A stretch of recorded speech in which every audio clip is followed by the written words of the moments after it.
Welcome back, everybody, to another episode of Mid-Tier Thoughts. Today we're talking about my Minuteman corner. Kind of started as a Facebook Marketplace project from somebody I got. Kind of spruced it up myself, added a few things in there, and made it my own. We're going to talk about what's in there and why I think it might be a good idea for you to have something similar. So let's talk about it. All right, I got to get out of the shot so I can actually give you guys the full view here. But we've just got some of our camo hats on to the side, a bunch of our ear pro in there, kind of top to bottom, some magazines on this top shelf here. We'll do a zoom in here in a minute to kind of give you a better idea of what we're looking at. The 5 guns I use the most, and then on the very bottom, we've got all of our tactical gear that is ready to go with kind of a grab-and-go kit.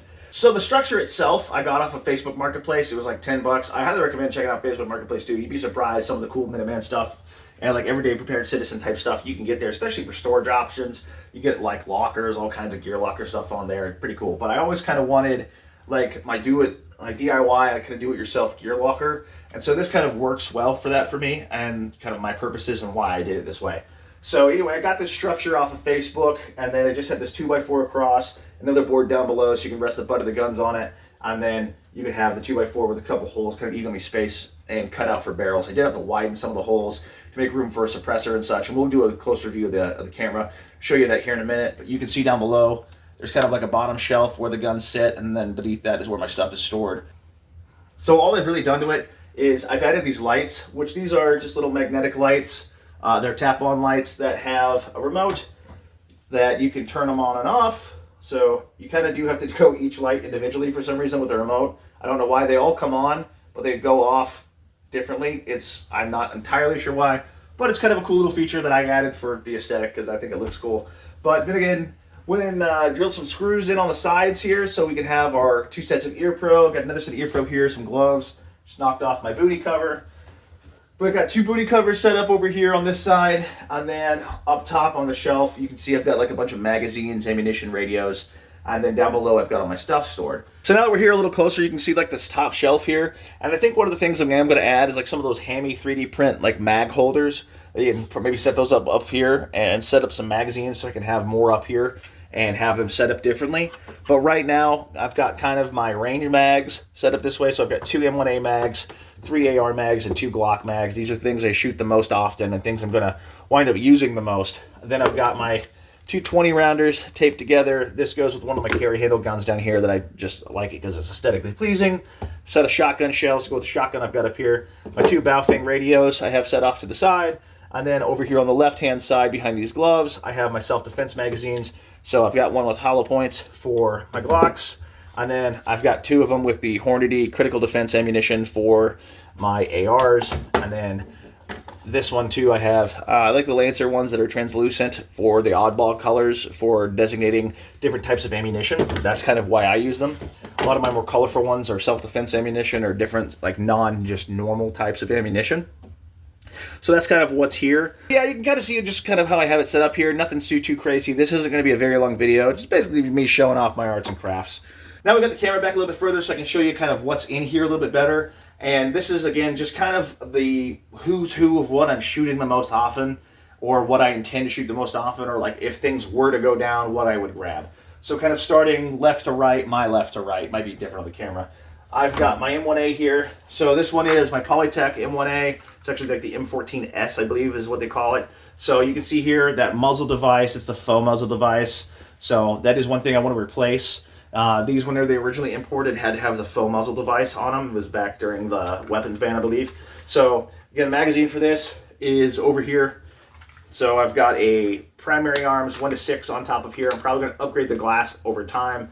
And then on the back, I've got a 1791 butt cuff. This thing actually works pretty well. It's not much of a riser, but it's just enough to kind of get my face right where it needs to be to get behind this on the glass. So this rig I actually really like. I inherited this from my grandfather. Super sweet rig. Oh, and that rail system up top, it's by AMS Machining. They actually sent that out to me. It's pretty rad. So they didn't ask for a review or anything.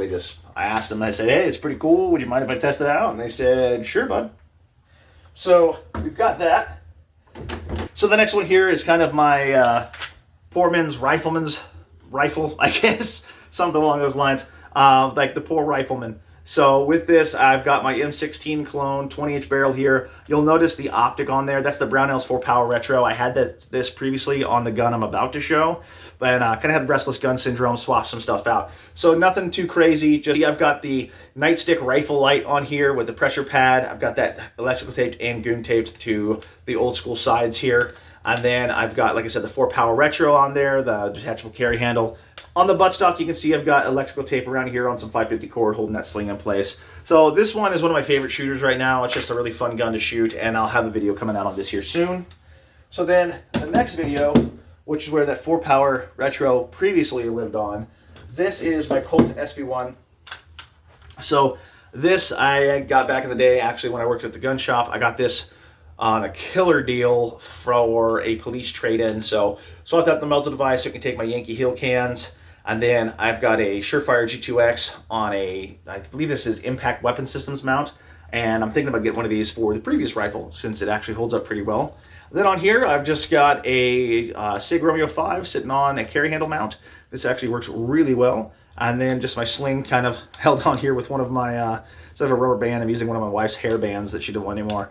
Works out really well. So just got a simple sling on here. This thing is ridiculously light. I've done a video on this before with this rifle in particular. One on how to paint it if you want to follow my crappy painting skills. But also another one on kind of its effectiveness and such like that, the Minuteman Recon or Recce rifle type of thing. So I've got that posted up somewhere over here if you want to go check that out. So that's in there.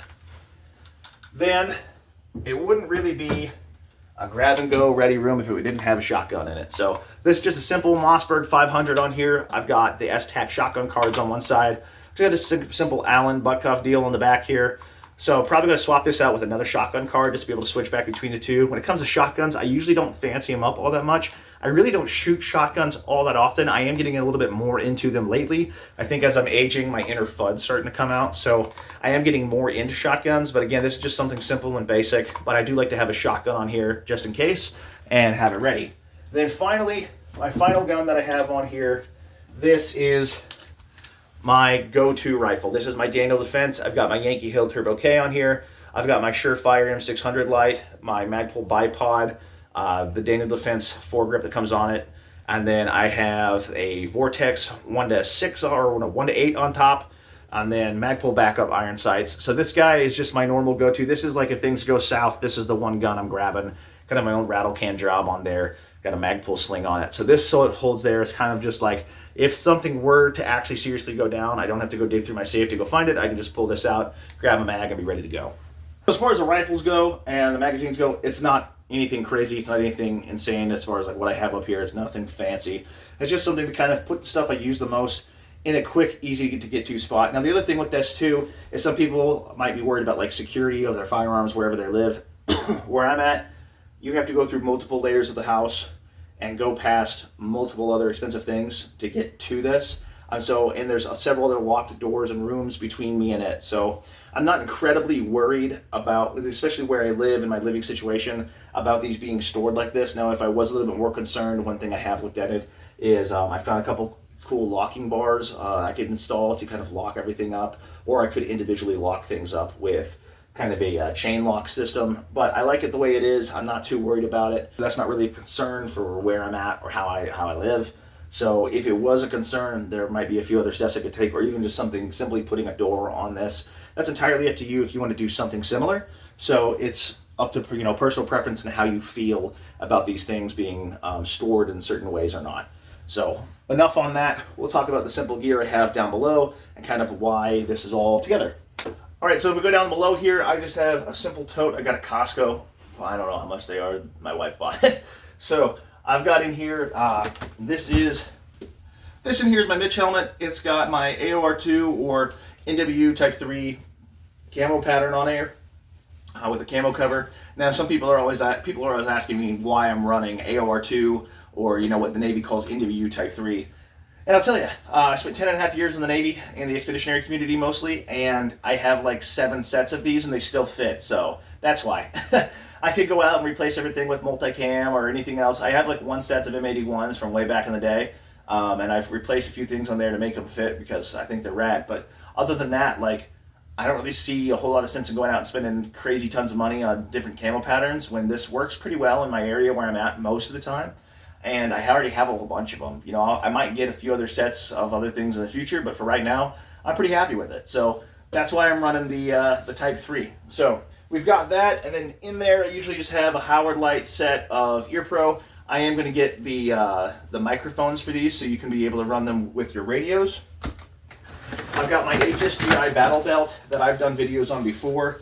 Now, one thing you'll notice is that I don't have the magazines for the rifle in here, and part of that is mainly just because depending upon what I'm doing, I might switch out the rifle. I also have the quick change system for the Surefire holsters on here because, again, I also change whatever pistol I'm running. Generally, I'm shooting Glocks, so I usually have this set up for either my Glock 19 or my Glock 34. But I also have a Beretta that I shoot sometimes. I have an FN I shoot sometimes. So I'll swap it out and kind of just depend on what I'm shooting. So that's kind of why it is set up this way. It's just depending upon what my loadout's going to be. I don't have to sit here and swap things in and out. So when it comes to this, I know they're going to get some people being like, well, you should always have your stuff 100% ready to go. We're ready to rock and roll 100% of the time. And I understand that argument, and I have sets of gear that are set up like that. A lot of my web gear, a lot of my load-bearing equipment, things like this are loaded up with everything ready to roll, right? My battle belt is not, because that's a complementary piece to those equipment, so I'll tailor it to whatever I'm carrying. But also, I'm usually just grabbing this to go to the range most of the time, things like that. If things are serious enough to where I do need to grab and go, if I don't have necessarily the time to grab the 3 magazines that are easily stored where I keep them and load them in here, I'm probably screwed anyway. So that's just kind of my philosophy on that. So got my battle belt. Then in here, I've got my plate carrier as well. So this guy I've got set up with AR magazines, but these pouches, they will hold G3 and M1A magazines as well. So with this, I'm going to scoot over so you can see it a little bit better. So with this guy, I've got my knife over here. I've got a tourniquet right here. I've got 3 rifle magazines. And then in this pouch, I've got 3 more on my plate carrier. I also have my radio pouch right here that I can throw my bow thing into. And other than that, I keep it pretty simple. I've just got a couple morale patches for funsies on here. I don't put too much on here. I have a video on this as well. That's why I'm not going into great detail on it. But I don't put a ton of stuff on my plate carrier because I usually run a battle belt or other load-bearing equipment with it. And so the plate carrier, I usually like to have at least 5 or 6 magazines on it. I like to have at least 6 when it's AR magazines because I have 1 in the rifle, obviously, so that's 7. That's a standard combat loadout. I do like to have more. I tend to err on the side of 10 plus magazines when it comes to things if it's going to be like an actual oh crap situation.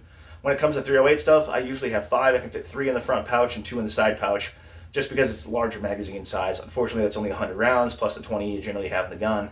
So you do get some trade-offs when you go to a larger caliber round and the magazine sizes that come with it when it comes to pouches, but that's just the name of the game. So I just put everything back under there and it's all ready to go. So with this whole thing, the whole idea was I just wanted to have a cool, kind of aesthetically pleasing display, like that I could personally kind of have my own stuff here and be like, hey, I like the way this looks, but I also have it all ready to go. I can just grab and go with, grab a magazine, grab a rifle, load it up and ready to roll, right? If I had like a weapons locker or a gear locker or something like that made out of metal that could actually lock up certain ways, that'd be kind of cool too. This is just what I have, what I got off of Facebook Marketplace with that. So I'm working with what I got. That's kind of the whole idea of the whole Minuteman philosophy is you do the best with what you have. So with that, I just kind of wanted, like I said, something to grab and go and have a really cool looking display that I could be proud of and be like, hey, check out this thing, right? As well as have all my stuff in one convenient place. So I think it's really cool to have something like this. So ultimately, I think it's just kind of cool to have something like this. It's not only a cool thing to have just to look at and have all your stuff displayed, but it's nice and simple just to grab something from here, whether you're heading to the range, whether it's a self-defense scenario, home defense, whatever the scenario is. You've got all your stuff stored in one location, ready to roll, and it's all right there. So everything I need has at least 1 to 2 magazines with it, ready to roll. I'm probably going to add a display or 2 on here to maybe put a pistol or 2 on it, so that way I can truly have everything I need kind of just set up and ready to roll. I thought this was a cool looking little project. Thought I'd share it with you guys. Like I said, this wasn't going to be a terribly long video. Thoughts down below, and if you guys have something like this, what your thoughts are on here, how I could improve it, what you might add that's different, or if you think it's just a retarded idea, or if it's really cool, let me know. So go ahead and subscribe, put it down in the comments down below, and we should have hopefully some range videos coming up here soon. Thank you so much, guys, for coming back and viewing this. We will catch you on the next one.